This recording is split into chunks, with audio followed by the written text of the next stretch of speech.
Graça e paz, igreja. Abra sua Bíblia, por gentileza, Salmo 91. Salmo de número 91.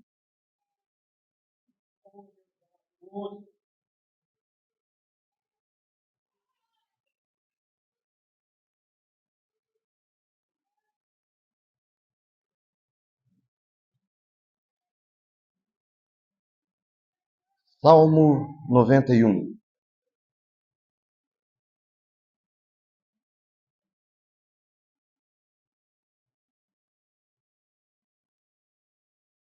Todos acharam amém? Posso ouvir um amém um pouquinho mais gostoso? Amém. Salmo 91 diz assim: Aquele que habita no esconderijo do Altíssimo, à sombra do Onipotente descansará. Direi do Senhor, Ele é o meu refúgio, Ele é a minha fortaleza, meu Deus, em quem eu confio. Pois Ele te livrará do laço do passarinheiro e da peste perniciosa. Ele te cobrirá com as suas penas e debaixo das suas asas estarás seguro. A sua verdade é escudo e broquel. Não temerás terror noturno, nem seta que voe de dia, nem peste que ande na escuridão, nem mortandade que assole ao meio-dia. Cairão 1000 ao teu lado, 10.000 à tua direita, mas tu não serás atingido. Somente com os teus olhos contemplarás e verás o castigo dos ímpios, pois disseste com a tua boca: o Senhor é meu refúgio. Fizeste do Altíssimo a tua morada. Então nenhum mal te sucederá, nem praga alguma chegará à tua tenda, porque aos seus anjos dará ordens a teu respeito para te guardar em todos os teus caminhos, e eles te sustentarão nas mãos para que não tropeces em alguma pedra. Pisarás o leão e a áspide, calcarás aos pés o filho do leão e a serpente.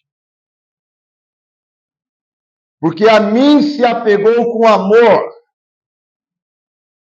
eu o livrarei e pô-lo-ei a salvo, porque conheceu o meu nome. E ele me invocará, eu lhe responderei. Na sua angústia estarei com ele, livrá-lo-ei e o glorificarei. Saciá-lo-ei com longevidade. E no final, ainda lhe mostrarei a minha salvação. Glória a Deus. Pai, aqui está a tua palavra, aqui está a tua igreja, nós queremos ouvir a tua palavra, Senhor. Fala conosco na simplicidade da revelação da tua palavra e não permita, Senhor, que nós saímos daqui sem sermos tocados por toda a palavra que sai da tua boca. Abençoa, Senhor, aqueles que, quem sabe, um dia ouvirão essa mensagem através de uma rede social, que eles também possam ser abençoados. Abençoa nós aqui, a eles lá, é o que eu te peço, em nome de Jesus te agradeço. Amém. Amém, igreja? Amém.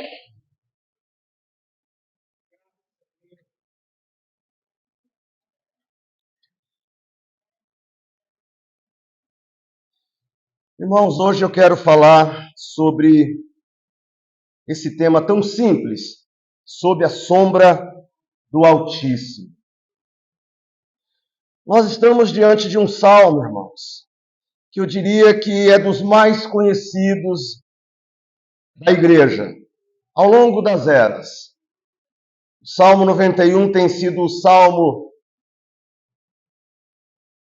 da vovó, salmo da minha avó, da minha falecida avó, Ana, que tinha essa página aberta na cabeceira da cama dela. O Salmo 91 na Bíblia da minha avó era amarela a folha.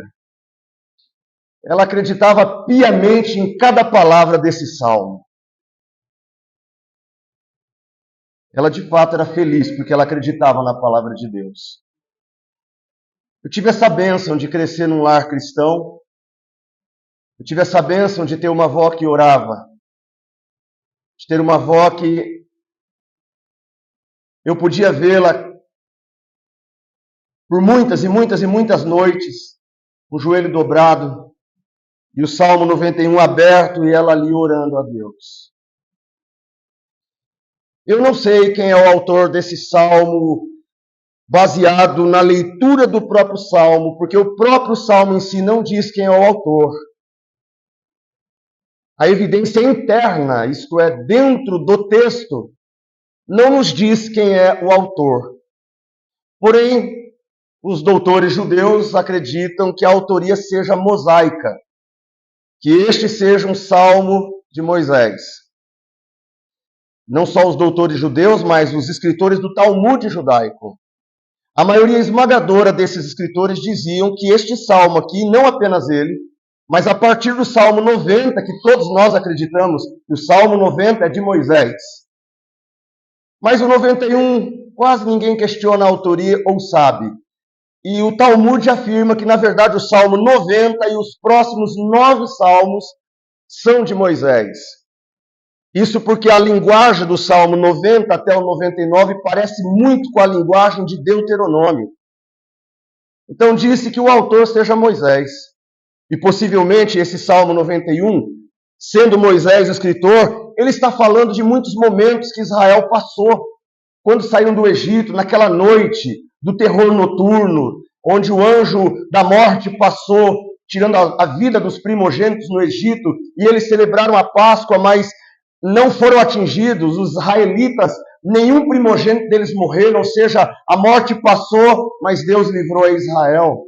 Na cabeça de Moisés, o Salmo 91, ele está descrevendo o que eles passaram pelo deserto, quando as serpentes venenosas picavam as pessoas e elas olhavam para a serpente de bronze e elas eram curadas, saradas, e a peste não tinha poder sobre elas, porque Deus as guardava e as livrava. Então, possivelmente, assim creio, seja mesmo Moisés o autor. Porém, a parte mais importante não é quem é o autor, mas a mensagem do Salmo 91. E a mensagem do Salmo 91 é a mensagem da confiança do servo de Deus diante dos perigos da vida. O Salmo 91 fala da confiança que um servo de Deus tem diante dos perigos da vida. E, infelizmente, muitos servos de Deus parece que não têm mais esta confiança diante dos perigos da vida. E digo isso com pesar, porque sou um professor de teologia, sou um pregador, e leio livros de teologia e estudo o pensamento de teólogos, e poderia citar para vocês hoje à noite, ou no início dessa noite, o Stanley Jones, um teólogo inglês, que cumpriu seu chamado por muito tempo na Índia, e viu o sofrimento daquele povo. E ele escreveu um livro chamado O Sofrimento Humano. Só que neste livro do sofrimento humano, ele fala do Salmo 91, ele diz assim, abre aspas, é bom demais. Tivesse terminado a frase aqui, estaríamos bem. Mas o Stanley Jones disse, o Salmo 91 é bom demais para ser verdade.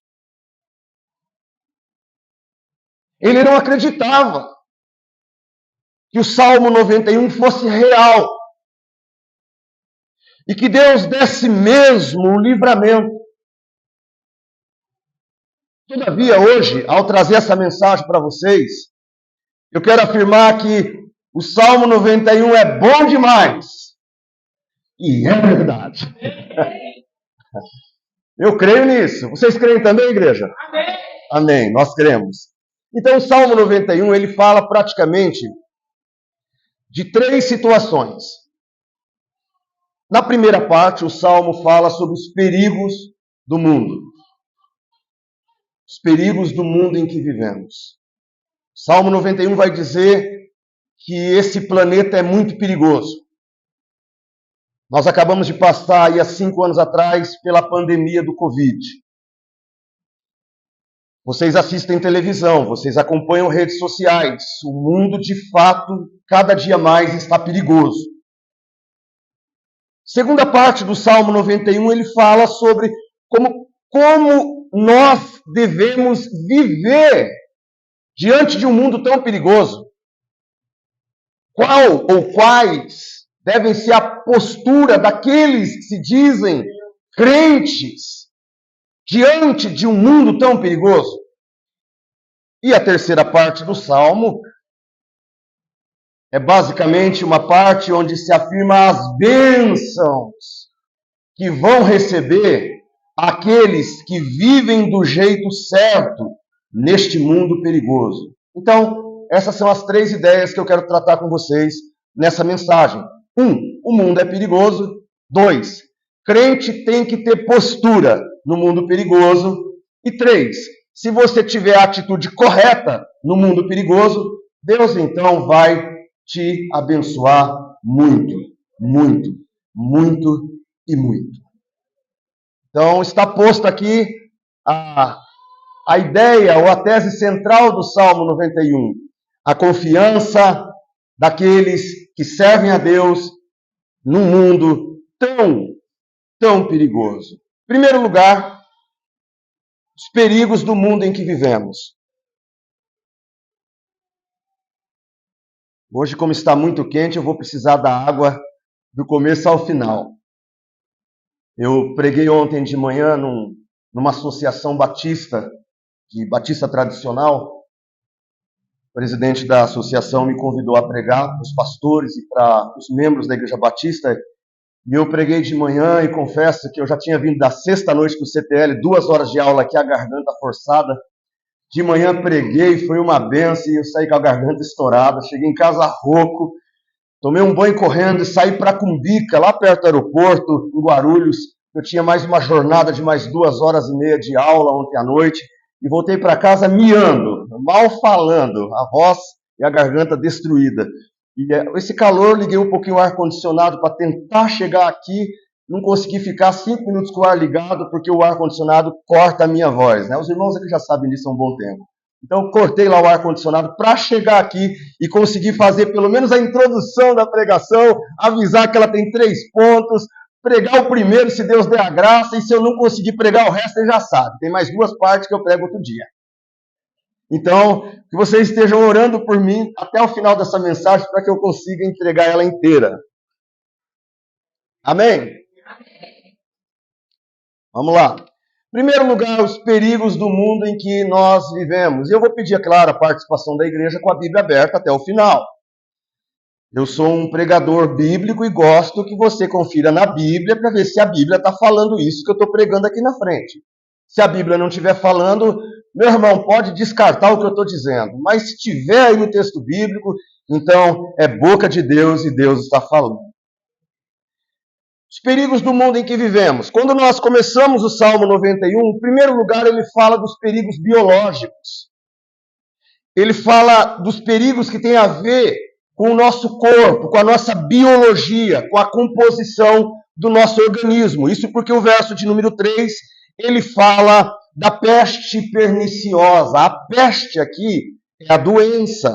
No verso de número 6, ele fala nem da peste que se propaga na escuridão, mais uma vez a peste. No verso 3 e no verso 6, o Salmo está dizendo que nós estamos sujeitos à doença, à peste.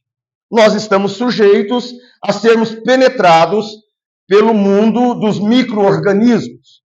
Nós estamos sujeitos a sermos vitimados pelas doenças que podem chegar, que podem passar pelas vias aéreas, que podem se alojar nos nossos pulmões, a doença que pode chegar no pâncreas, o câncer que pode visitar os rins, a doença ou a pedrinha na vesícula, é tudo uma possibilidade. Você tem um corpo humano. Charles Chaplin dizia: sois homens, não sois máquinas. Você não é feito de ferro. Você não é blindado. Você não é Superman. Você não é um homem de aço. Você não é uma mulher de aço. Você é feito de carne e osso. Você tem sangue. Você pode ter uma doença como AIDS. Você pode ter um acidente vascular cerebral, um AVC, a qualquer momento. Você pode fazer um diagnóstico e vir o resultado de câncer e ter que passar por sessões de quimioterapia, seguidos de radioterapia ou seguidos de punções de líquor da espinha. O fato é, você pode ser visitado pela peste e pelas doenças. Você pode ter Covid. Você pode ter dengue, você pode sofrer de febre amarela, você pode ter um ebola, você pode pegar malária. 3 vezes que eu fui na África, 2 vezes eu voltei com malária. Você pode ter hepatite, você pode ser visitado pela peste perniciosa do 3 ou pela peste que se propaga na surdina da escuridão, como diz o verso 6. É fato. Nós temos um corpo biológico. Anjos não têm dor. Anjos não têm câncer. Anjos não têm doença. Porque são anjos, corpo espiritual. Mas nós, todos que estão aqui hoje, desde a porta até aqui o altar, todos nós somos de carne e osso. Então todos nós podemos adquirir uma doença a qualquer tempo. E o Salmo não engana a gente. Há um perigo biológico andando por aí e você pode ser vitimado por uma doença a qualquer momento. Porém, o Salmo fala que não são só os perigos biológicos. Em segundo lugar, o Salmo fala dos perigos circunstanciais. Circunstanciais, porque o verso de número 5 fala: olha, não te assustarás do terror noturno, e agora, nem da seta que voa de dia. O Salmo começa a falar que existe uma circunstancialidade, que existem circunstâncias em que você pode ser atingido por uma seta que voa de dia. No caso deles, era uma referência à flecha, era uma referência ao momento da guerra. O país entrou em guerra, você foi à guerra e você foi flechado, você foi atingido, a seta que voa de dia. E o verso 6 fala mais ainda, diz: nem da peste que se propaga nas trevas, e agora, nem da mortandade que assola ao meio-dia.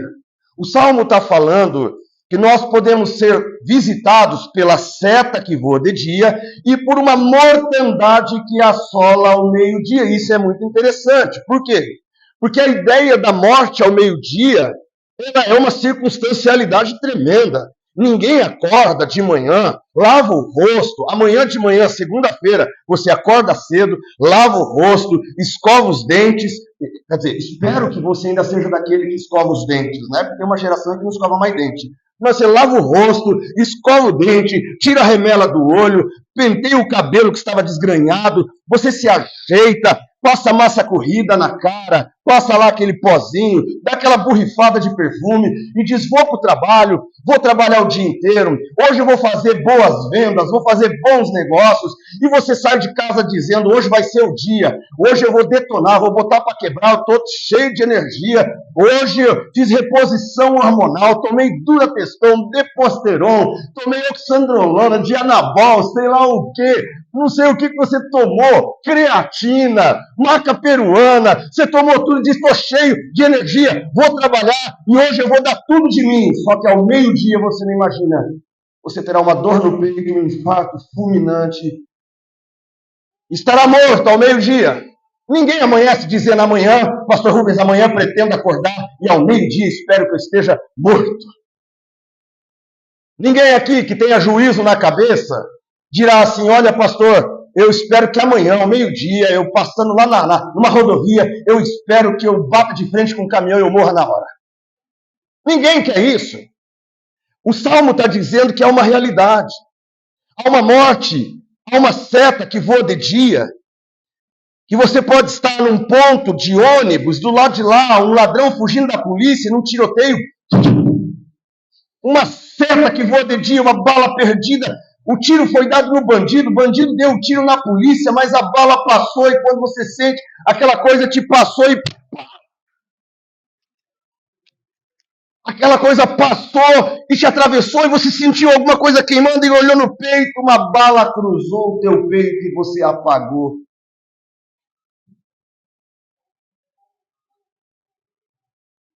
Salmo 91 está falando dessa realidade, irmãos. Uma seta que voa de dia, que pode nos alcançar a qualquer momento, ou a morte ao meio-dia. Passou mal, morreu. Aí a gente está lá na beira do caixão, eu acho que vocês já viram isso em algum lugar.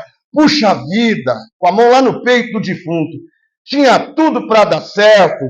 Tão novo, tão jovem. Estava cheio de vida. Eu já ouvi isso muitas vezes. Estava cheio de vida, estava cheio de sonhos, estava cheio de plano. Logo agora que se formou, logo agora que comprou uma casa nova, logo agora que casou, faz um mês, está de lua de mel. Meu Deus do céu, que pena, que dó, morreu tão cedo. Ou você vai para a Convenção Nacional Batista, que teve agora no final do ano, que foi no Nordeste, e alguns pastores saíram de São Paulo, em especial um jovem pastor aqui de São Paulo, saiu, um dos pastores com grande propensão a ser um dos maiores líderes aqui em São Paulo, pegou o seu carro, colocou a família dentro e decidiu viajar 700 quilômetros para poder ir lá na convenção, no encontro de pastores, mas ao meio-dia, um encontro fatal com a morte chegou e o jovem pastor morreu ali, dentro do carro, esmagado. É a mortandade que assola ao meio-dia. O Salmo não engana a gente. Nós podemos ser visitados pela peste, pelo mundo das doenças, ou pela circunstancialidade. Não estava no planejamento um acidente, não estava no planejamento um infarto fulminante, não estava no planejamento uma embolia pulmonar, não estava, mas veio, aconteceu e você morreu. Mas não só isso, o Salmo fala em terceiro lugar que ainda existe, fora o perigo físico da peste, fora o perigo circunstancial da seta que voa de dia e da morte ao meio-dia, o Salmo fala em terceiro lugar de perigos, olha aqui, psicoexistenciais. O Salmo fala de um perigo que acontece na mente, na existencialidade mais íntima. O verso 5 e o verso 15 fala disso. O verso 5 diz, não temerás terror noturno. Aqui tem uma expressão, nós podemos ser visitados pelo medo da noite. A mente pode ser bombardeada com terror noturno. Não temerás, ou seja, é medo. O verso 15 fala uma palavrinha que todo mundo aqui conhece, ele me invocará, eu lhe responderei, estarei com ele na angústia. O 5 fala de medo da noite. O 15 fala de angústia. Medo e angústia. Gente, está aqui, ó.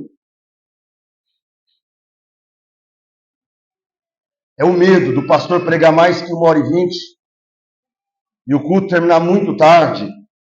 Como é que eu volto para casa naquela rua perigosa de noite? Pastor, eu não vou vir mais no culto à noite, pastor, porque lá no bairro que eu moro é muito perigoso voltar do culto tarde. É o medo da noite. Possivelmente alguns aqui entre nós tenham este medo da noite, porque a gente sabe que à noite o mal ronda. De noite é mais fácil para as pessoas malignas. Elas podem ver, elas podem fazer o seu mal sem serem vistas no escuro.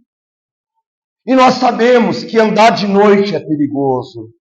Minha filha, quando ela vai para a igreja dela, por mais que ela pegue um ônibus lá perto de casa para poder ir para a igreja, eu costumo levar ela de carro até o ponto de ônibus. a 2, 3 quarteirões da minha casa. Quando ela chega, ela manda mensagem: papai, estou chegando, eu vou lá buscar ela. Por quê? Porque nós sabemos que existe um perigo da noite. Em especial, eu moro no meio de 3 comunidades ali pesadas. Então nós temos esses temores da noite.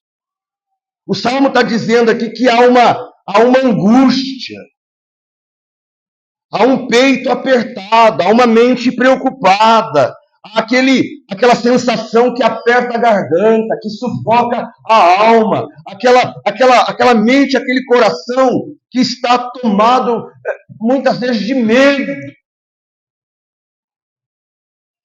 Medo e angústia. 5 e verso 15. Terror noturno. Não apenas andar na rua, mas o medo de dormir. Porque alguns de nós somos aterrorizados enquanto dormimos. São os pesadelos. É a mente devairando. É a mente tomada de esquizofrenias, de psicoses, de neuroses. É a mente de quem se deita e muitas vezes não consegue dormir, e quando dorme é visitado por pesadelos horrorosos e diz: eu tenho medo até de dormir, pastor. Porque é cada noite terrível que eu dou graças a Deus quando eu acordo e está na hora de trabalhar, porque é muito sofrimento enquanto durmo. Eu particularmente passo por isso. Particularmente eu enfrento meus terrores noturnos quando eu durmo. Já foi a época de mais jovem que eu sonhava umas besteiras. Hoje eu sonho com perseguição.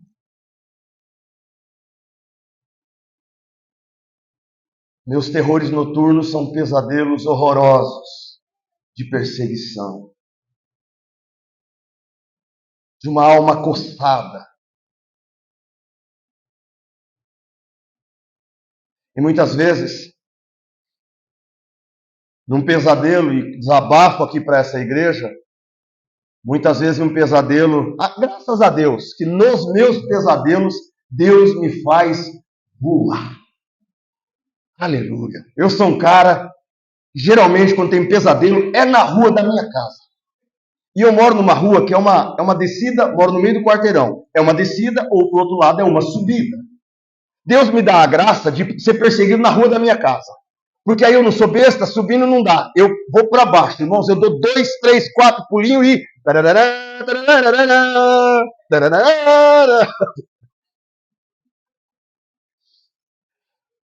O Superman existe nos meus sonhos.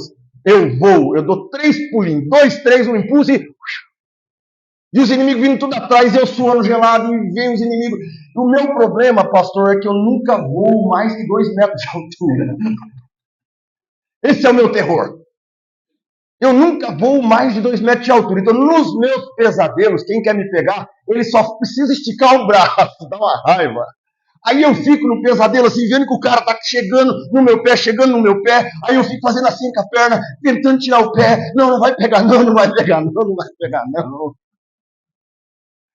Aí eu fico patinando na cama, o lençol vira, desvira, o colchão torce, a cama quer virar junto. Oh, meu Deus do céu, que perturbação que é o terror noturno. Pronto, desabafei, pastor, eu precisava contar isso. Oh, irmãos, o Salmo está dizendo que nós podemos passar por esse tipo de situação dormindo ou acordado. Mas não só isso, o Salmo também fala, em quarto lugar, de perigos sociais. Não é só o perigo biológico, não é só o perigo circunstancial, não é só o perigo psicoexistencial, mas em quarto lugar o Salmo fala de perigo social. O verso 8, depois vou ao 7, o verso 8 diz: somente com os teus olhos olharás e contemplarás e verás o castigo dos ímpios. Isso aqui é perigo social, porque a sociedade está cheia de gente ímpia. Deixa eu explicar para quem aqui de repente nem me conhece. Né? Eu sou o pastor Rubens, dou aula toda sexta-feira aqui nessa igreja há 10 anos. e ensino Bíblia, pedacinho por pedacinho. Quem veio nas minhas aulas já me ouviu contar 1000 vezes isso. O que é ímpio? É uma palavra hebraica que vem da raiz pia. Pia, piedade. O que é pia em hebraico? Quer dizer andar em temor de Deus. Uma pessoa piedosa é uma pessoa que anda no temor de Deus. Uma vida de piedade é uma vida de alguém que tem temor de Deus. Então, o que seria pio? É não.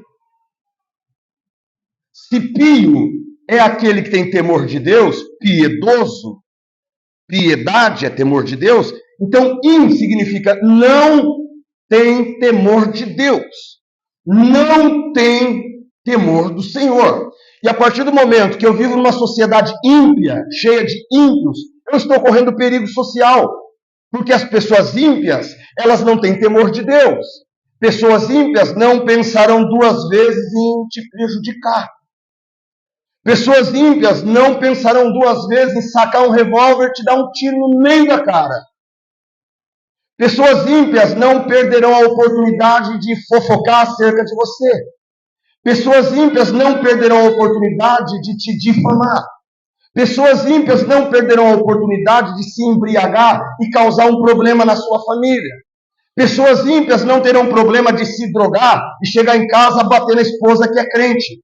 Pessoas ímpias não terão problema de se entupir de pinga da 1 até 51 e depois trocar a mulher de 51 anos por 2 de 21. O cara não tem temor de Deus. O cara não está preocupado com filho. O cara não está preocupado com mulher. O camarada não está preocupado com você no trânsito. Você fechou ele sai do carro e vem te agredir. Porque ele é ímpio. Ele não tem temor de Deus. Cada um de nós aqui hoje à noite, nesse culto, daqui a pouco nós vamos para a rua. E nós estaremos em perigo. Por quê? Porque nós não vamos na rua da Nova Jerusalém. É na rua de São Paulo. No meu caso, eu vou para as ruas de Diadema, ou de Diadema.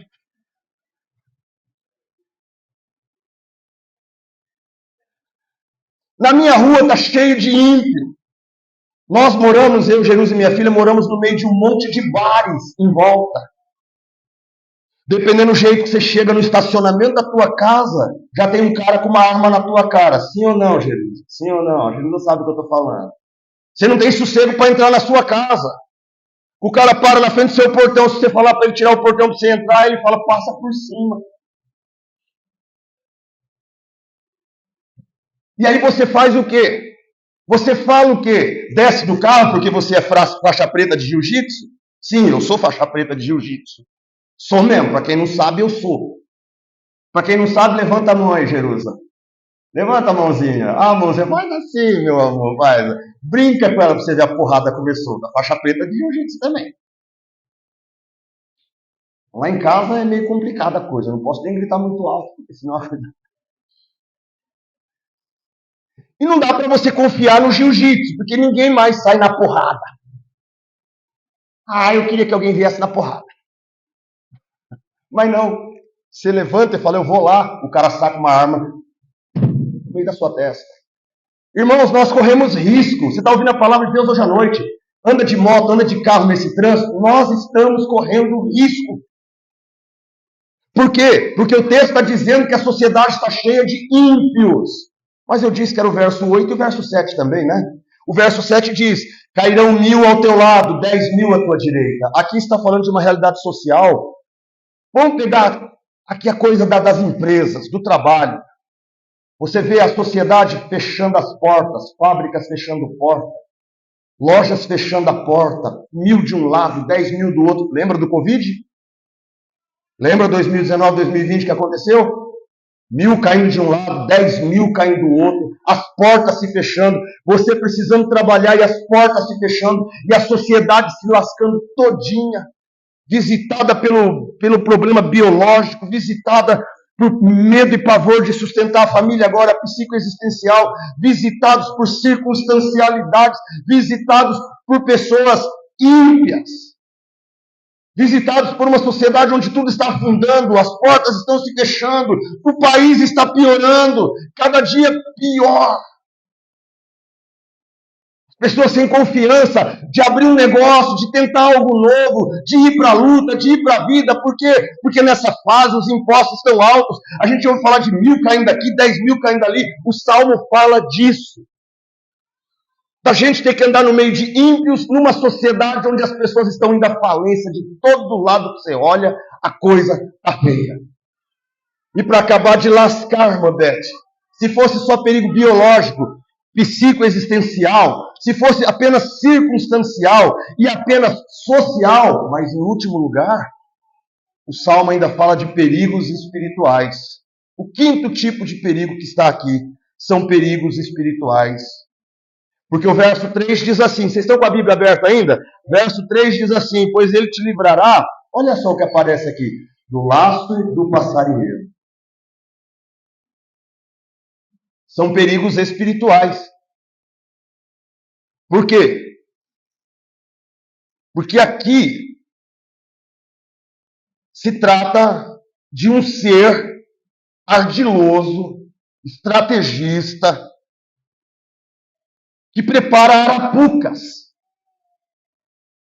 que planeja situações a alguém hoje à noite, em algum lugar, longe daqui, ou perto, quem sabe, que planeja situações de emboscada para você.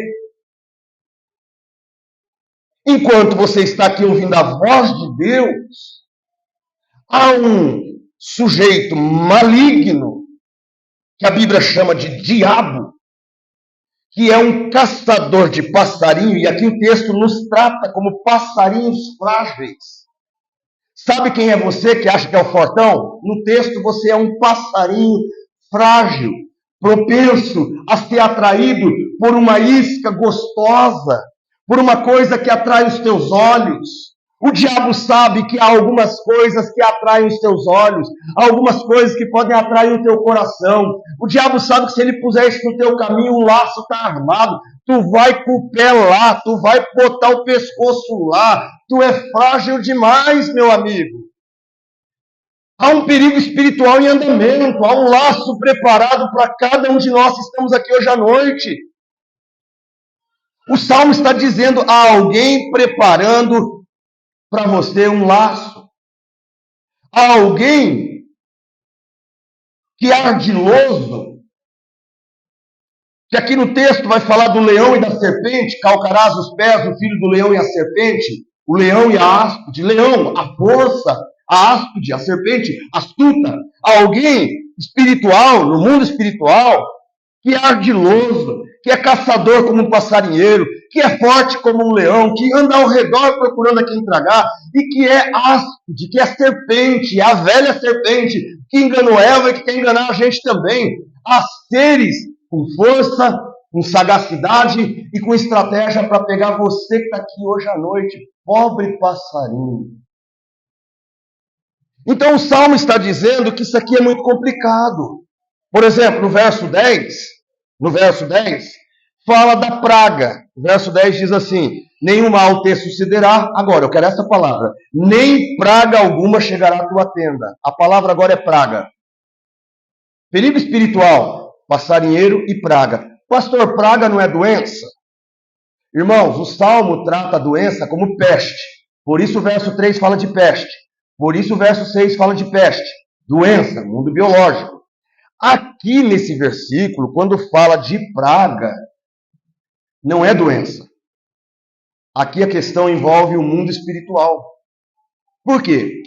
Porque quando eu penso em praga, aqui do verso 10, eu me lembro de Números, capítulo 22, 23 e 24. O que aconteceu em Números 22, 23 e 24, igreja? Vocês são bíblicos aqui, vocês sabem o que aconteceu lá. Lá o rei Balaque contratou Balaão para jogar praga no povo de Israel. Balaque contratou Balaão para jogar maldições em Israel. A praga aqui no Salmo é uma referência às maldições jogadas. Veja que interessante. Nós estamos aí, num mundo cheio de maldições, cheio de pragas. E algumas pessoas evocando maldições. Algumas mães jogando praga nos filhos. Algumas pessoas extremamente malignas jogando praga nos outros. E qual que é o problema, irmãos, desses 5 perigos? O problema, irmãos, é que alguns, com medo do perigo biológico, com medo das doenças, se tornaram melindrosos. Não pode ver um pozinho aqui, não pode ver uma poeirinha ali, não pode ver um pozinho lá, e fica numa loucura danada em casa, e varre, e não deixa um pozinho, porque para ficar doente, porque é para respiração, totalmente hipocondríaco. Pessoas perturbadas por poeira, que entope a cara de remédio, não pode sentir nada, que toma para dentro um monte de comprimido, morrendo de medo de doença. Algumas pessoas ficaram perturbadas com o mundo biológico. Outras pessoas com medo do perigo circunstancial, da bala, da morte que vem ao meio-dia, simplesmente agora não tentam mais nada. Não saem de casa, não tentam se arriscar nada, afinal de contas, andar na rua é perigoso. Então fica em casa, deita no sofá e deixa o mundo cair, e você fica lá escorado. Por quê? Porque o trânsito é perigoso, andar na cidade é perigoso. Então você não quer ir nem no mercado, fica lá a geladeira vazia porque não tem coragem de ir no mercado. Porque no mercado, pode ter um bandido no meio do caminho. No estacionamento do mercado tem um cara que fica pedindo lá. Cuidado, é perigoso ser assaltado, hein? Eu não estou dizendo que não é perigoso, eu estou dizendo que o mundo que vivemos é perigoso. Pode ter um ímpio lá no estacionamento. Mas eu estou dizendo que alguns de nós desistimos de ir ao mercado por causa de medo, por causa de circunstancialidade. Outras pessoas com medo psicoexistencial, com medo de ter que enfrentar a noite, enfrentar uma angústia. As pessoas agora acabam não tendo mais coragem de se relacionar com ninguém. Eu tenho medo de me machucar. Eu tenho medo de passar uma situação, começar a namorar, casar, e hoje a coisa está tão difícil. Eu tenho medo de sofrer no meu casamento. Eu tenho medo porque meu último namorado pisou na bola comigo, meu último namorado virou sei lá o quê. Eu tenho medo de me relacionar de novo e pegar outra coisa no caminho, então eu não vou me relacionar. Por medo eu vou me fechar, eu vou me blindar, eu vou me lacrar, eu vou me esconder dentro de casa, eu não vou mais abraçar, não serei abraçada, não vou mais beijar, não serei beijada, eu vou ficar em casa para as baratas. Algumas pessoas com a mente adoecida por causa de relacionamentos ruins, não querem mais se relacionar.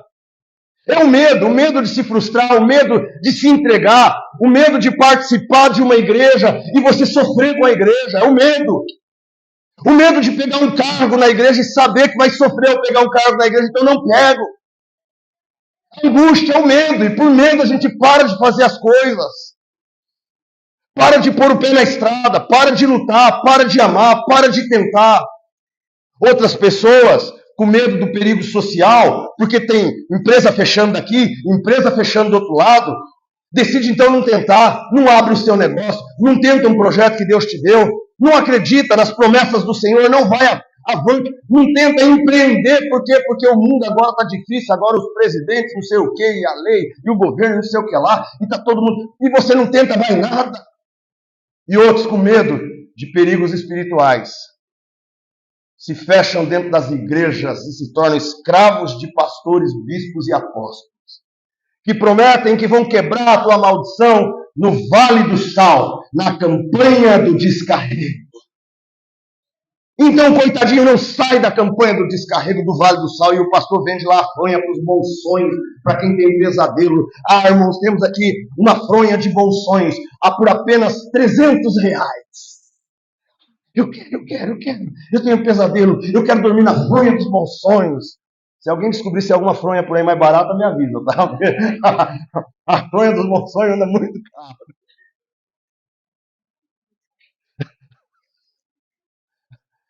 E agora você está com medo de tudo, não pode ver um chinelo virado em casa, quer ver eu ficar bravo? As irmãs da igreja começaram com essa história, pastor, não é bom, o chinelo virou, pastor, isso é mau sinal.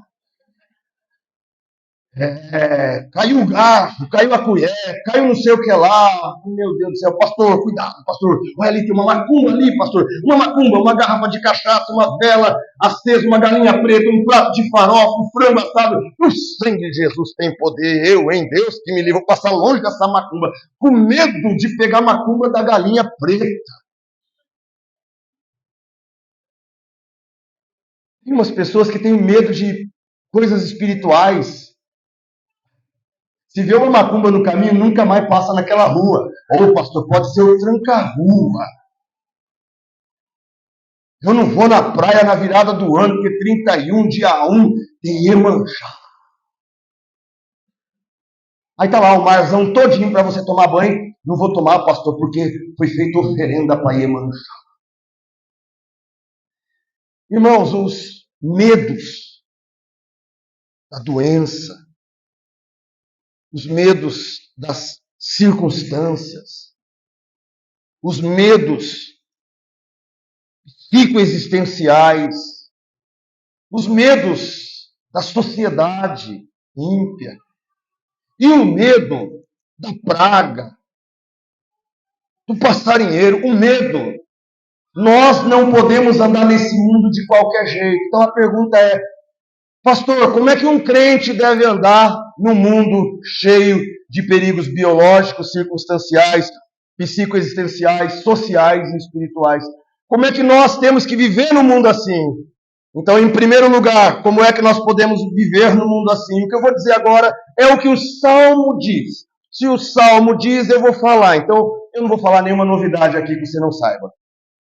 Tudo que eu vou falar, você fala, era isso, pastor? Era isso. Simples assim. O problema é que você não pratica. Então, como é que eu faço, pastor, para viver nesse mundo perigoso? Em primeiro lugar, para enfrentar este mundo, eu preciso saber quem Deus é. E sabendo disso, eu preciso me decidir a andar com Ele. Como é que eu ando num mundo perigoso? Em primeiro lugar, eu preciso saber quem Deus é. E uma vez sabendo quem Deus é, eu preciso me relacionar com Ele.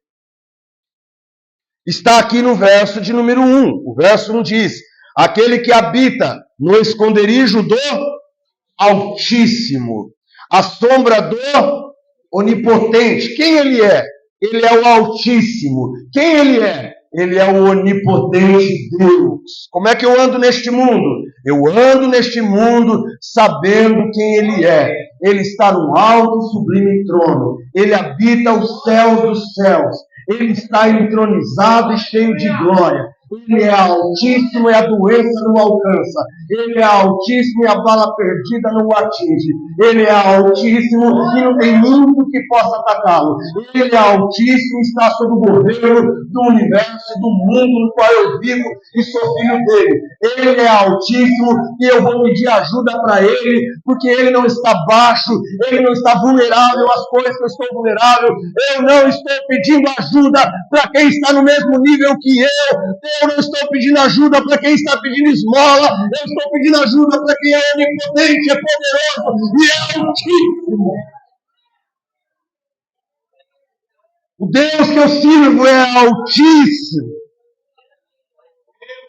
Acima de todos os perigos, de todas as dimensões, e Ele pode e vai me ajudar e me livrar. Eu sei quem Ele é. Não dá para andar nesse mundo sem saber quem Deus é, igreja. Ande neste mundo se esquecendo que Ele é altíssimo, que Ele é poderoso, que Ele é maravilhoso. Ande neste mundo esquecendo quem Deus é, e você viverá como um ateu, cujo Deus não existe para ele, e só será habitado de medo, medo, medo, medo e medo. Mas nós sabemos quem Deus é. Uns confiam em carro, outros em cavalo, mas nós confiamos no Altíssimo, no Todo-Poderoso, no Onipotente Deus. Louvado seja Deus. Aquele que habita, aqui está a questão, não basta saber que Ele é Altíssimo. Não basta você dizer assim, Deus é poderoso. Não basta você vir para uma igreja onde se diz dos atributos de Deus. Do que adianta acreditar que Deus é onipotente, mas você não acreditar que Ele vai te ajudar? Do que adianta vir num culto onde se diz que Deus é altíssimo, mas você não acredita que ele fará nada por você. Primeira coisa, preciso saber quem ele é e preciso me relacionar com ele. Eu preciso habitar no esconderijo do Altíssimo. Esse habitar no esconderijo do Altíssimo, quando Moisés escreveu, os teólogos, os comentaristas dizem que Moisés estava se referindo a entrar no Santo dos Santos. Diante da arca do concerto, que simbolizava a presença de Deus. Que tinha os dois querubins. Ali era a presença de Deus, irmãos. Para Moisés, não basta você dizer que Deus é altíssimo e onipotente. Você precisa entrar no Santo dos Santos. A linguagem do Salmo é habitar no esconderijo de Deus. Há um lugar secreto, irmã, em que Deus fica. Que o crente tem que entrar nesse secreto com Deus. Você tem que ter a sua vida de intimidade com Deus no secreto. O que tem hoje à noite aqui não é no secreto. Isso aqui é público. Aqui você está se relacionando com Deus em público. Mas este salmo está dizendo que existe um tipo de pessoa neste mundo que habita, que frequenta o secreto, o mundo íntimo de Deus. Por isso, eu coloquei aqui no meu esboço. Muitas pessoas não vivem o Salmo 91 por uma simples razão. O Salmo 91 não está prometendo bênção para todos os crentes. Não está. O Salmo 91 não está dizendo que Deus vai fazer o que vai fazer por todo mundo. Não vai. Sabe para quem que Deus vai fazer o que Ele está prometendo fazer aqui? Só para aqueles que habitam no esconderijo do Altíssimo. Não é para todos, é só para quem habita no esconderijo do Altíssimo. É só para quem visita Deus na intimidade. É só para quem o chama de Pai. É só para quem está perto dele. É só para aquele e aquela que obedece o mandamento. Sigamos e prossigamos em conhecer o Senhor. E conhecer o Senhor em intimidade com Deus. Esses que estão no esconderijo do Altíssimo, esses recebem a glória de Deus, o poder de Deus, a unção de Deus, a autoridade de Deus, o livramento de Deus. Esses recebem todos os presentes do Salmo. Nosso problema é que a gente quer que Deus seja o Deus que te livra do laço do passarinheiro, o Deus que não deixa a praga chegar, o Deus que livra da peste, mas nós não somos as pessoas que habitam no esconderijo. Passa a semana toda sem falar com Deus. Quando é convidado para se aprofundar um pouquinho na palavra de Deus, para conhecer Deus um pouquinho melhor através da palavra, foge de estudo bíblico e nem o diabo foge da cruz. De fato, as promessas do Salmo 91 não é para você. Mas, uma vez sabendo quem Deus é e decidindo habitar nele, ter intimidade com ele, então a coisa vai ficar boa já já. Segundo, como é que eu faço para viver nesse mundo perigoso? Primeiro, tem que saber quem Deus é, onipotente, altíssimo, e eu preciso me envolver com ele, isto é, habitar no esconderijo do Altíssimo. Segundo, eu preciso, para enfrentar os perigos, eu preciso desfrutar de Deus. Preste atenção nisso, igreja. Estou dando hoje uma receita para você viver uma vida abençoada neste mundo perigoso. Primeiro, você tem que saber quem Deus é e precisa se envolver com ele. Habitar no esconderijo dele. Mas segundo, não adianta você saber quem Deus é, você frequentar a intimidade dele, mas você não desfrutar disso. Onde é que está o desfrutar disso no Salmo? No próprio verso 1. Aqui diz, aquele que habita no esconderijo do Altíssimo, a sombra do Onipotente, descansará. Quem frequenta a presença de Deus precisa desfrutar dessa presença de Deus. Como é que você desfruta de um Deus que é altíssimo e onipotente? Como é que você desfruta? Descansando. Descansando. Não é à toa que está cheio de crente cansado.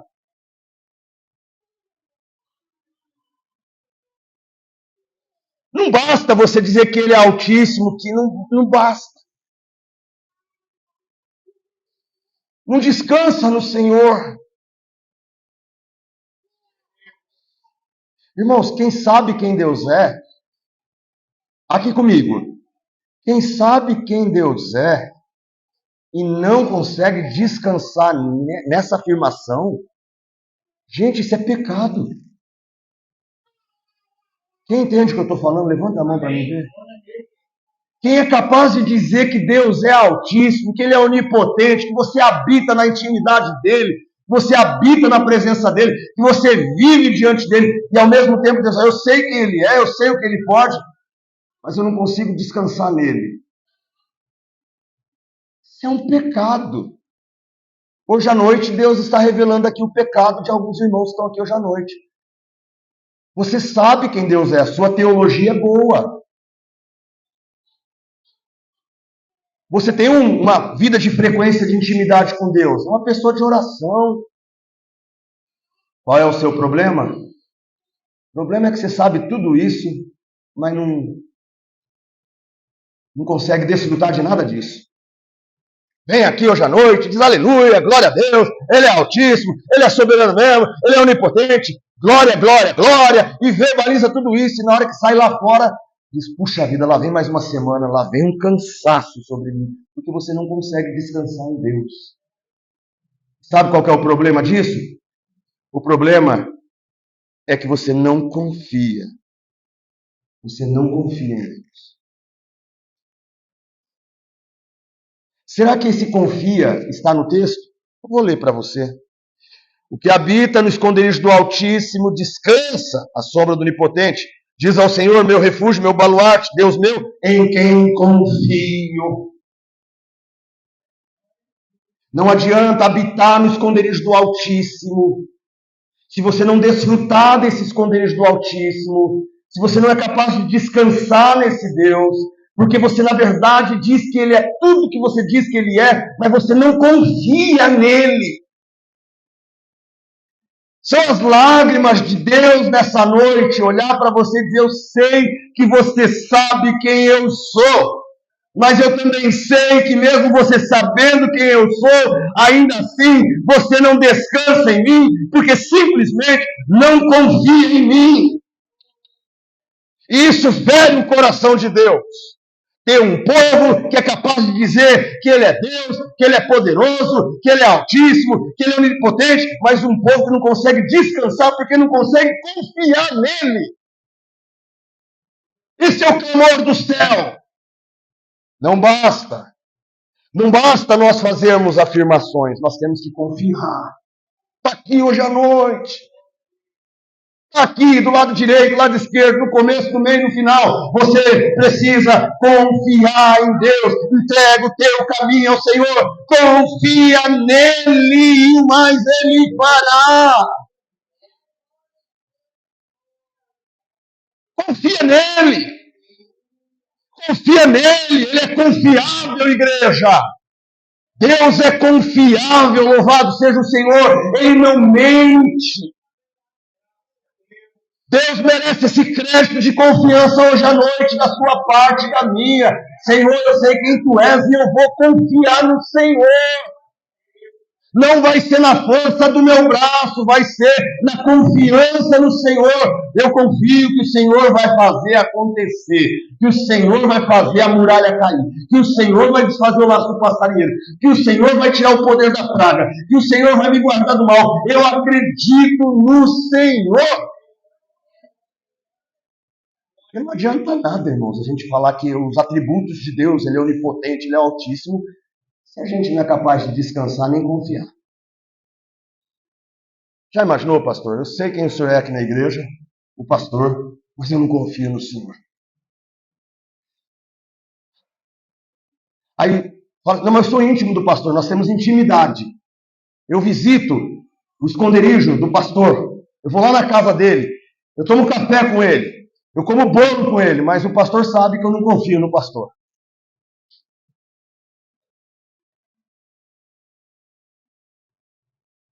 A única diferença é que essa história que eu estou contando não tem nada a ver comigo, com o pastor. Tem a ver com você e Deus. Você vem, faz culto com ele, diz que está feliz, canta para ele, diz que é amigo dele, toma ceia. Aleluia. Espera-se que você seja uma pessoa que descansa, que confia. Mas não é verdade. É incapaz de descansar, vive atribulado, porque não confia. Então, eu queria que você entendesse hoje que para viver neste mundo perigoso, você tem que ser capaz de dizer quem Deus é, altíssimo e onipotente.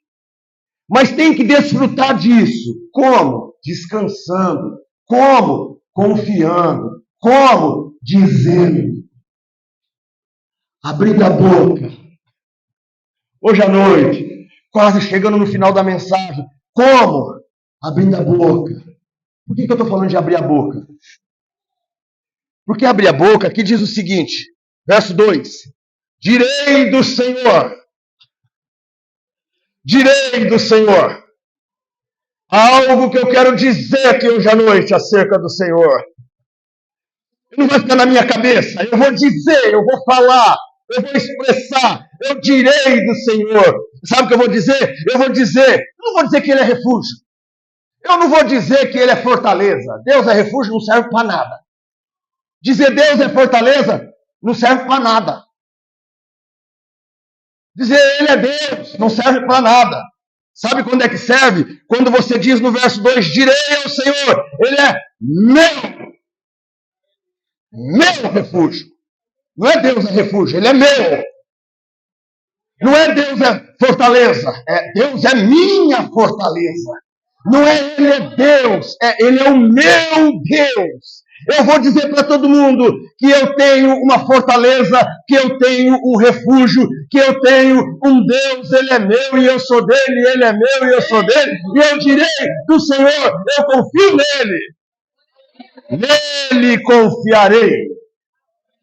Direi do Senhor, Ele é meu Deus, o meu refúgio, minha fortaleza. Nele confiarei. E aí, esse verso 2, ele faz paralelo com o verso 9. Esse verso 2, onde ele diz que Deus é dele, ele tem uma intimidade, uma declaração, bate com o verso 9. Quem tiver com a Bíblia aberta ainda, quem não desistiu da palavra de Deus. Verso 9, Deus responde assim, pois disseste, você disse, pois disseste, o Senhor é meu refúgio. Onde foi que ele disse isso? No verso 2. Porque disseste, o Senhor é meu refúgio, e fizeste do Altíssimo a tua morada, então nenhum mal chegará à tua tenda. Porque você falou, não é porque você pensou, não é porque você sabia que Deus é refúgio, mas é porque você tinha intimidade e disse, Ele é o meu. Não é porque você fez curso de teologia e disse, Deus é fortaleza, mas é porque você teve intimidade e disse, Deus é minha fortaleza.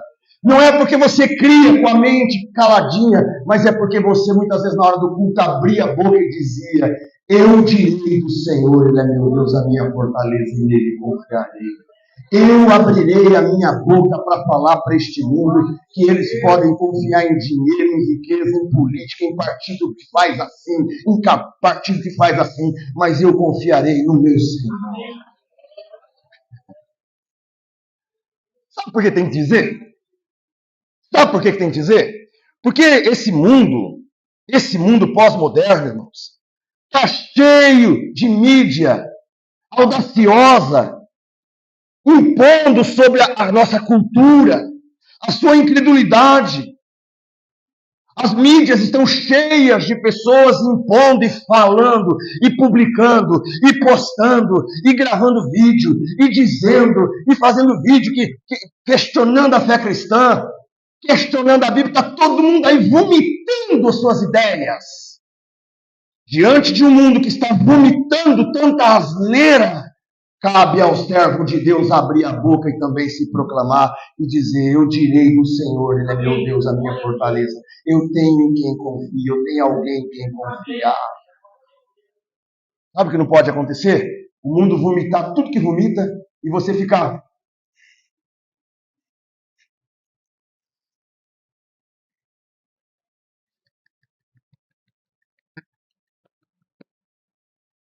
Às vezes o culto está rolando. Aí você ouve uma coisa que você gostou. Aí todo mundo começa.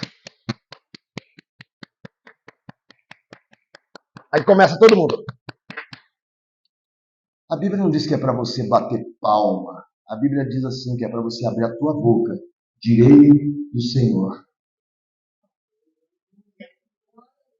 Eu não sei quem vai dizer isso aqui hoje à noite, quem vai abrir a boca. Eu sei que Deus está querendo falar o verso 9 para você.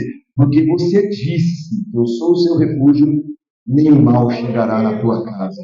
Deus está olhando para você agora.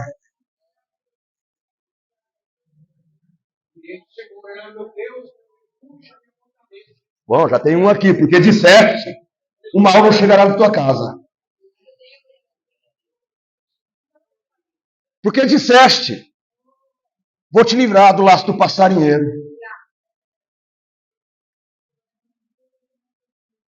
Quem falou? Porque disseste, darei ordem aos meus anjos para te guardar em todos os teus caminhos. Quem mais? Quem mais? Quem mais tem coragem de abrir a boca e dizer? Porque dizer gol! Chupa!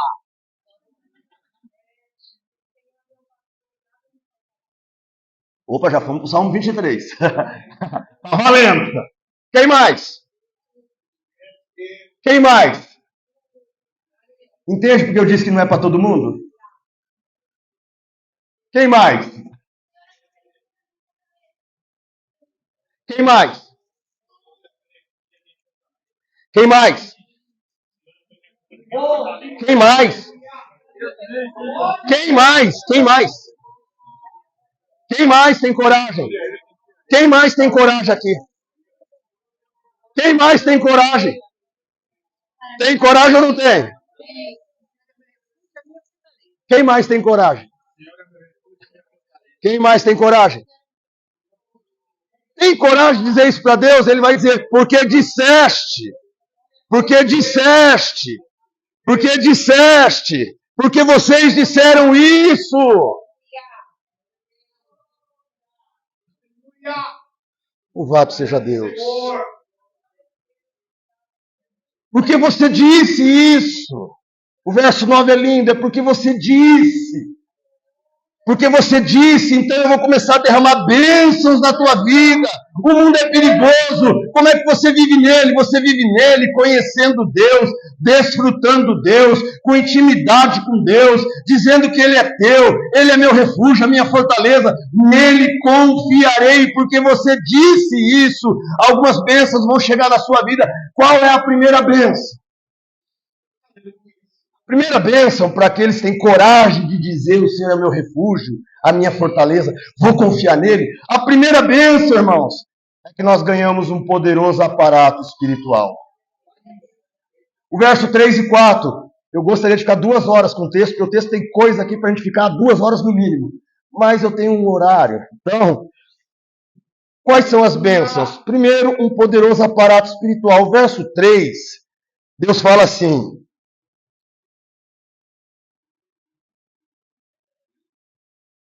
te livrará do laço do passarinheiro. Agora há pouco na mensagem eu disse que há um ser ardiloso preparando um laço para você. Mas porque você acabou de dizer, meu refúgio, minha fortaleza, Deus está dizendo, estou desfazendo o laço do passarinheiro agora. Estou desfazendo o laço do passarinheiro agora. Estou desfazendo o laço do passarinheiro agora. Louvado seja Deus, eu creio no que está escrito aqui. Um Deus que livra a gente do laço do passarinheiro. Está quebrado o laço, Deus vai fechar a boca desse leão e vai nos fazer pisar na cabeça dessa serpente, na glória do nome dele. Um Deus que me ajuda a pisar, a calcar em cima da cabeça do leão e da serpente. Um Deus que me ajuda a pisar na cabeça da serpente. Eu quero isso. Um poderoso aparato espiritual. Aquele que é espírito pode me livrar de qualquer outro espírito. Aquele que é mistério puro pode me libertar das coisas ocultas e misteriosas. Aquele que é imortal pode me livrar essa semana da morte. Porque disseste, diz o Senhor, o passarinheiro vai ter seu laço quebrado. Porque disseste. Então a sua verdade, verso 4, a sua verdade é escudo e broquel. Irmãos, aparato espiritual, Deus quebrando o laço do passarinheiro e Deus dizendo, a minha verdade é escudo e broquel. Escudo é escudo, irmão. Broquel é a armadura que vai no corpo do soldado, que protege da cabeça aos pés.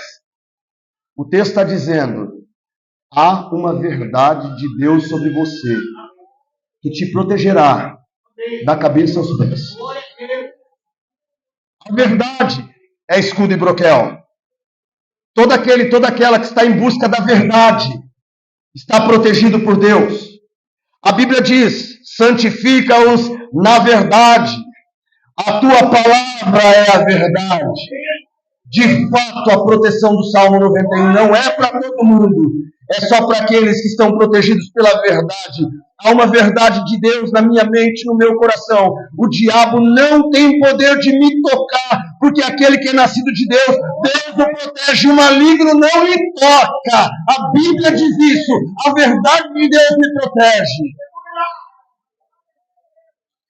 A verdade de Deus me protege. Está escrito em 1 João 5,18. Sabemos que todo aquele que é nascido de Deus, que é gerado de Deus, Deus o protege e o maligno não lhe toca. A Bíblia diz em João 10, 28 e 29, eu dou a vocês a vida eterna. Vocês não vão perecer no laço do passarinheiro, com a peste perniciosa. Vocês não vão de perecer. Ninguém vai arrebatar vocês das minhas mãos. Meu Pai que me deu vocês é maior do que tudo e todos. E ninguém pode arrebatar você das minhas mãos. O passarinheiro não tem autorização. Os ímpios não têm autorização. A peste não tem autorização. A macumba não tem autorização. O mundo espiritual não tem autorização. Porque você está debaixo da sombra do Onipotente. E debaixo das asas dele, você está seguro e protegido. A verdade é essa, Deus te guarda, Deus te guia, Deus te protege, Deus é bom o tempo todo, Deus é bom. Ah, não fosse o Senhor, não fosse o Senhor que estivesse ao nosso lado, minha GGzinha tinha ido embora em dezembro com AVC. Não fosse o Senhor. Se não fosse o Senhor, eu estava viúvo aqui. Mas porque disseste, eu te guardarei. O AVC não vai te matar. Oh, gente, eu não sei se vocês acreditam e creem nisso, mas há um Deus que está no trono, cuidando dos seus eleitos, cuidando dos seus filhos. Há um Deus dizendo, fiquem tranquilos, porque eu vou dar proteção espiritual para vocês. Eu vou dar anjos no caminho de vocês, para guardar e proteger vocês em todo o caminho. Eu gosto de frases como essa que a irmã falou agora, eu creio. Esse salmo é só para quem crê. Não só Deus vai dar um aparato espiritual, mas em segundo lugar, prometo que estou acabando a igreja, mas a vontade é de falar mais 2 horas. Mas eu sei que vocês querem assistir o Fantástico. Em primeiro lugar, você tem que entender que Deus vai te dar um aparato espiritual. O passarinheiro não vai te tocar. Segundo, agentes espirituais serão seus companheiros de jornada. Deus diz assim no 11 e no 12. Porque aos seus anjos dará ordem a teu respeito. Deus vai dar ordem aos seus anjos, não é a um anjo, como algumas igrejas acreditam, o anjo da guarda. Não tem um anjo da guarda que diz, Deus dará ordem a seus anjos no plural. Aos anjos dará ordem a teu respeito. Para que te guarde. Então é anjo da guarda, sim. É para que te guarde, mas não é o anjo da guarda, são os anjos da guarda. Eu não sei quem crê num negócio desse, mas eu creio. Eu creio que eu ando por aí, olha, por mais que vocês não percebam, se você disse com a tua boca que ele é o teu refúgio, a tua fortaleza, você vai confiar nele, ele já deu ordens, você não volta para casa sozinho de jeito nenhum. De jeito nenhum. Você não anda sozinho na rua de jeito nenhum. Deus já deu ordem aos anjos dele, dizendo: a teu respeito, a teu respeito, a teu respeito, a teu respeito. Deus envia um comando para os anjos dele com teu nome, a teu respeito, é para te guardar. E ai do anjo que não cumprir a missão. Ai do anjo que não cumprir a missão de te guardar os príncipes do sangue real. Nós somos a nação santa, o povo adquirido. Nós somos os príncipes e as princesas de Deus. Eu sou um príncipe de Deus, deixa eu estar nessa noite. Eu sou um príncipe do Senhor. E o poder do mal não atingirá a minha vida, porque Deus deu ordem a meu respeito. Isso é o que a Bíblia ensina, irmãos. Ai, eu tô com medinho. Ai, eu tô com medinho. Tá com medinho porque você não conhece a Bíblia, não se apropria da Bíblia, não desfruta da verdade que é escudo e broquel, que protege a tua mente.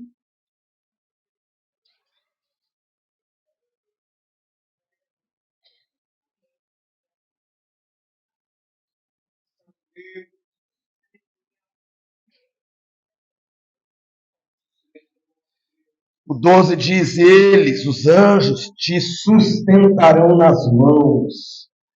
Irmão, passa o seu olho nesse versículo com muita calma. Os anjos te sustentarão nas mãos. Sabe o que eu penso? Eu penso no dia que a Suzana nasceu. Levanta a mão, Suzana, para quem não sabe quem é a Suzana, essa é minha filha. Filha única. O dia que ela nasceu, eu corri para o hospital. Fui no quarto, viajei, a Su não estava lá dentro da salinha dos bebês, e era uma parede toda de vidro.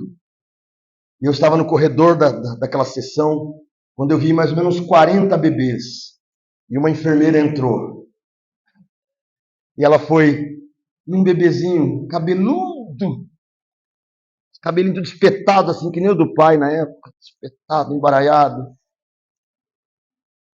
E a enfermeira foi com todo carinho, com todo cuidado, com toda cautela, encostou nela, ela abriu uma boca desse tamanho.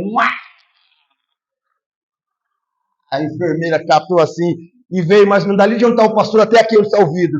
A enfermeira veio com muito carinho, pegando aquele serzinho tão pequenininho, veio trazendo para mim até o vidro, com todo cuidado.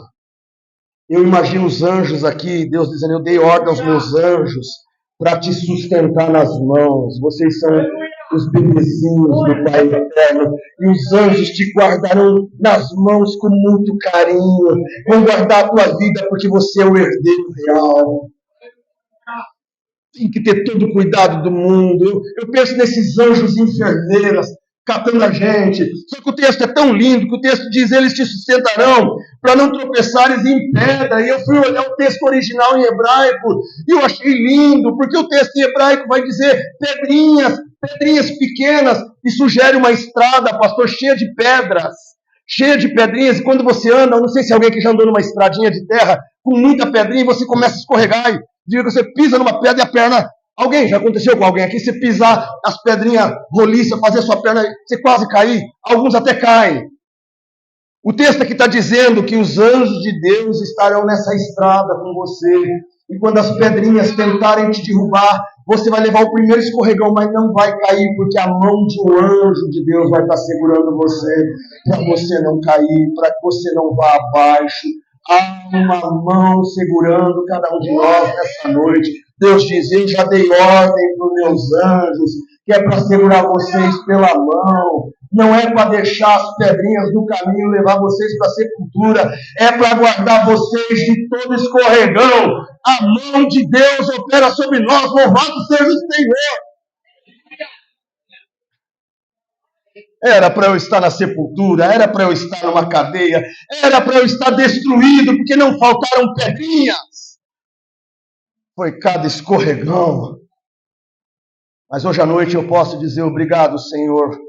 Seus anjos estão cumprindo a missão. Cada um que está aqui hoje à noite, eu quero acreditar que os anjos de Deus estão segurando as mãos de vocês. Eu quero acreditar que quem vai voltar para o carro sozinho daqui a pouco, o carro vai voltar lotado de anjos. Eu não sei nem se vai ter vaga para Jerusalém e para Suzana na volta. Que vai ter anjo lotando meu carrinho ali. Ouvi falar que os anjos ficam no carro só até 120 por hora, tá? Passou do radar lá, passou da velocidade, até anjo vaza fora. Por último, para encerrar, gente, para terminar essa mensagem, eu diria para vocês que primeiro a gente começa a ganhar um aparato espiritual, Deus desfazendo o laço do passarinheiro, a verdade de Deus protegendo a nossa mente e o nosso corpo todo. Depois, os agentes espirituais estão no nosso caminho, são os anjos de Deus para nos guardar. E agora, encerrando a mensagem, definitivamente, terceira bênção. Tinha muito mais, tá? Mas pelo horário eu encerro aqui. Terceira bênção. Livramento e salvação serão as marcas visíveis de quem conhece a Deus e desfruta de Deus. Livramento e salvação serão as marcas visíveis. Sabe por quê? O verso 14, Deus diz assim, olha o 14, que lindo, Deus falando aqui. Alguém ainda está preocupado com a voz de Deus hoje à noite? Ou está preocupado com outra coisa aí? Se você está preocupado em ouvir a voz de Deus, olha Deus falando. Porque a mim se apegou com amor. Eu o livrarei. Olha para cá todo mundo, em nome de Jesus. Deus dizendo. Porque você se apegou a mim com amor. Porque você me ama. Perfeito você não é. Deus sabe que você não é perfeito. Mas Ele diz, você não é perfeito, mas você me ama. E porque você se apegou a mim com amor, eu o livrarei. É Deus falando. Deus diz assim, não é só anjo não. Não é só anjo que vai te livrar de cair, não. Porque você me ama, eu virei também junto com os anjos. Eu vou aparecer no teu caminho e eu te livrarei. Então eu vou mudar a frase. Hoje à noite, na hora que eu voltar para casa, não é nem os anjos que vai no meu carro, é o próprio Deus. Anjo que voa pelo lado de fora. É Deus dizendo assim, eu vou para casa com você hoje. Eu vou para casa com você hoje. Irmão, vida de crente, não se assustem não. A pregação de hoje é vida de crente. Vida de crente é Deus entrando no caminho dizendo, porque você me ama, eu vou te livrar. Não é porque você é perfeito. Não é porque você é bonitinha. Não é porque você é bonitinho. Não é porque você toca na igreja. Não é porque você prega na igreja. Não é porque você é obreiro da igreja. É porque me amou, visto que me amou e se apegou a mim com amor, então eu vou te livrar. E aí, como se não bastasse, eu tenho que apelar para o último versículo. Como se não bastasse, Deus diz assim, olha, o 15 também diz, né, na sua angústia estarei com ele, livrá-lo-ei. Mais uma vez Deus falando, eu vou entrar na parada, eu vou te livrar. Se estiver angustiado, eu vou estar com você. Angustiou, eu vou estar com você e vou te livrar. E no final de tudo, verso 16, aí acabou o salmo, né? Acabou o salmo, acabou a pregação. Verso 16, Deus fala assim, olha, porque você me ama, eu vou te livrar. Na sua angústia, no 15, eu vou estar com você. Tu me invocará e eu lhe responderei. E agora termina. Saciá-lo-ei com a abundância de dias e lhe mostrarei a minha salvação. Saciá-lo-ei com a abundância de dias, irmãos. Como eu estou no último verso, eu quero usar as palavras com muito cuidado. Saciá-lo-ei com a abundância de dias. Veja que Deus não está dizendo que vai dar abundância de dias apenas. Ele está dizendo, eu vou te saciar. Isto é, o homem descrito nesse salmo aqui, ele vai completar a medida dos seus dias na terra. Ele vai completar os dias que Deus lhe deu. E quando chegar o último dia, ele vai dizer assim, estou saciado.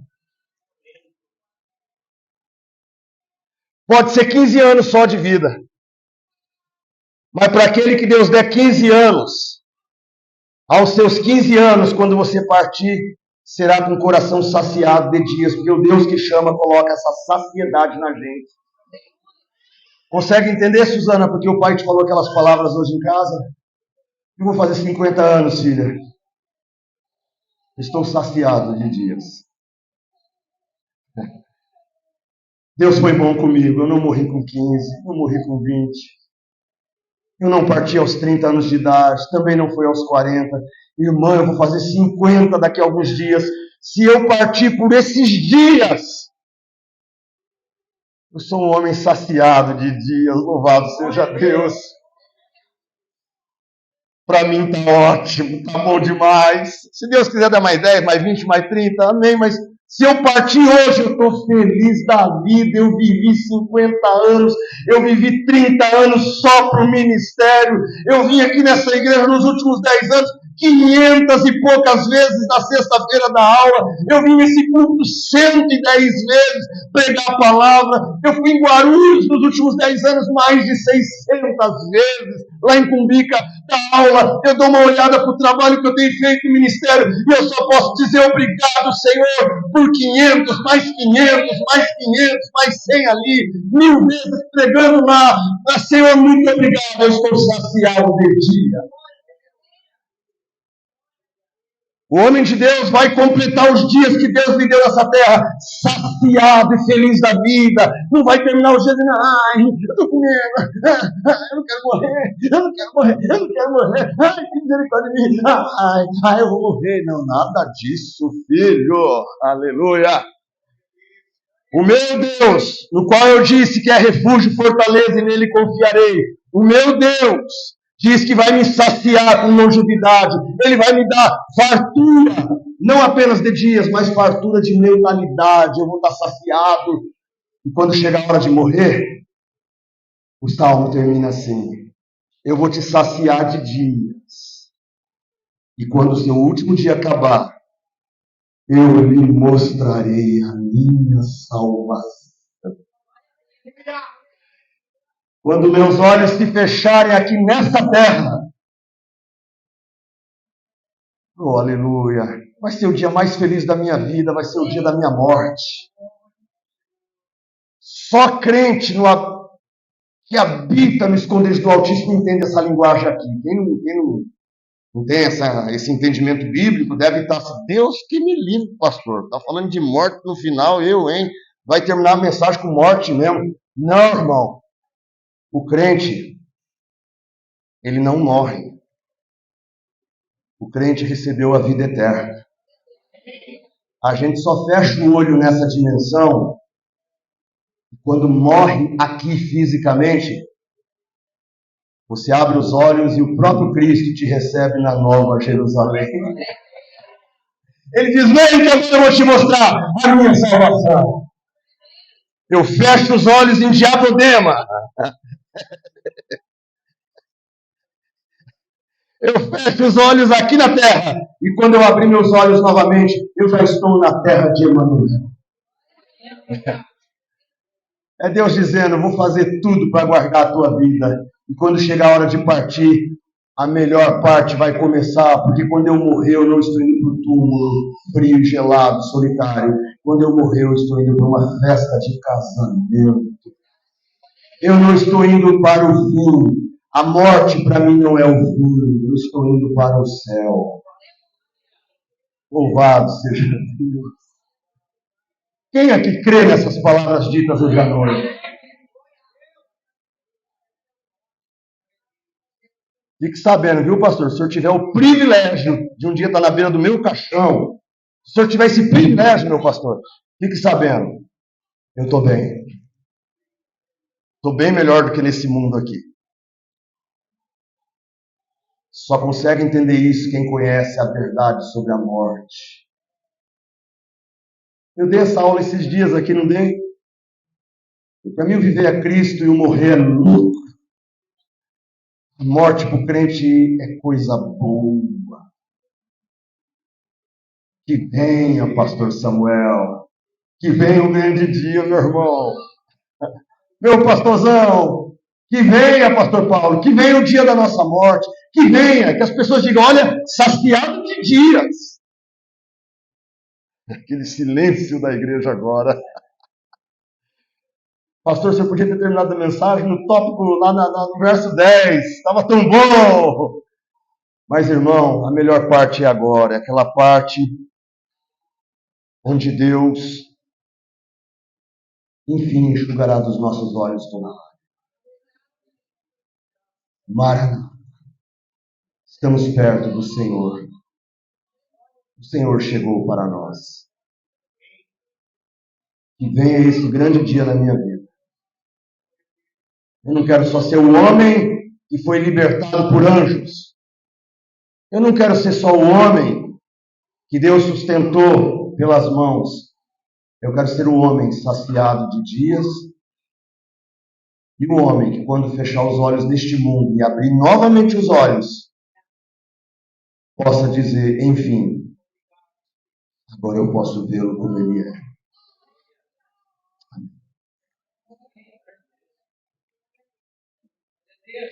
Amém.